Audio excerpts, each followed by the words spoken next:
Bwana, mambo vipi?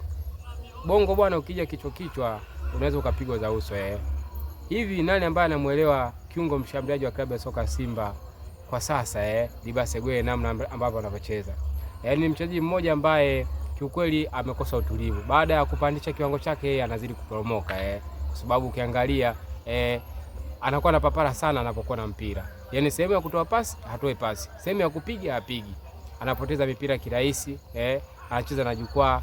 Kwa kiukweli klabu ya soka Simba kwenye mawinga wote wawili kati ya Libase Gwe na Anseti Oula, Simba wamepata mali kwa Anseti Oula. Ni mchezaji ambaye ana impact ya moja kwa moja ukiangalia tofauti na Libase Gwe, ameelewa sifa za mashabiki.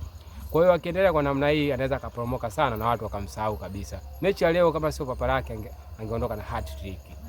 Lakini amemaliza dakika 90 bila kupiga target hata moja. Ni mchezaji mzuri lakini asipojirekebisha, hii ni bongo, anaweza kaporomoka kabisa.